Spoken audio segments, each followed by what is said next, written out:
Hey, hockey fans, welcome back to the HW Hockey YouTube channel. Today, we're talking about what's really going on with Alexander Romanov and the New York Islanders. Why are the Philadelphia Flyers and Boston Bruins both circling like sharks before the NHL draft? Today, we break down the latest trade buzz and explore why Romanov could be on the move and what it means for both teams, how it ties into one of the most intriguing draft boards we've seen in years. Shout out to our good friend Stefan Rosner of the RG Media. He's got the scoop, and we're diving into all of it. So let's start with the basics. Alexander Romanov, a 25-year-old pending restricted free agent defenseman for the New York Islanders, a hard-hitting physical presence who's carved out a solid role on Long Island since being traded from Montreal back in 2022. That deal cost the Isles the 13th overall pick that year, and Romanov has paid dividends. In 221 games with the Isles, he notched 64 points, threw 502 hits, and blocked 465 shots. He's not going to light up the scoreboard, but he's the kind of guy you notice because you're on the ice after one of his hits. According to Rosner's reporting, Romanov's camp has had early talks with the Islanders on an extension, but nothing's close yet.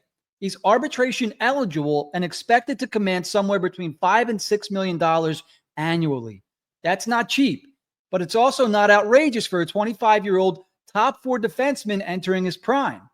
The Islanders are expected to pick those talks back up after the 2025 NHL draft, where, they hold the first overall pick. So they've got bigger things on their plate right now. In the meantime, two teams have reportedly inquired about Romanov, the Boston Bruins and the Philadelphia Flyers. Let's start with the Bruins. Boston is not entering a rebuild. They've still got David Pastrnak, Charlie McAvoy, and Jeremy Swayman locked in. They also have a decent chunk of cap space, over $26 million in fact, and they're rumored to be poking around not just on Romanov, but Noah Dobson too. Boston's been linked to a few Islanders already. Remember, they've shown interest in Jean-Gabriel Pageau, and there's talk of the 7th overall pick in play. With Long Island native James Higgins possibly sliding to that slot, you can start to see how all the pieces might come together. Meanwhile, over in Philly, things are getting spicy too. The Flyers hold the 6th overall pick and have a few things to sort out on the back end. Cam York, a left-shot defenseman who's also been used on the right side, is a pending RFA and could be moved. That opens the door wide for someone like Romanov, who fits the Danny Briere mold. Young, tough, and still improving. On the left side, Philly has Travis Sanheim and then Igor Zamula and Nick Seeler. Good depth guys, but Romanov would be an immediate upgrade. If York moves, Romanov could slide in perfectly. And don't forget, Philly's got almost $19 million in cap space, so they have the flexibility to make this work. There's also the draft angle. The Islanders don't currently have a first rounder outside of number 1 overall. If Hagen starts to slide, could Philly's 6th overall pick become a trade chip? It's very possible. Now, this is where it gets juicy. Noah Dobson, the Islanders' top right-shot defenseman, is also a restricted free agent, and Boston has reportedly asked about him too. While Lou Lamoriello wouldn't listen at the 2025 trade deadline, new Islanders GM Matthew Darch might feel differently. Dobson's coming off a rocky season after putting up 70 points in 2023-24. So the question becomes, is he part of the long-term plan? If Dobson is on the move, that likely cements Romanov's importance. But if they keep Dobson and Romanov wants $6 million, they might have to make a choice. The Isles also need to re-sign Simon Holmstrom and Maxim Siplikov, and they're eyeing top 6 forwards in free agency. So don't rule out Romanov becoming a cap casualty. Boston is loaded with long-term pieces up front, but on the blue line, they've got some choices to make.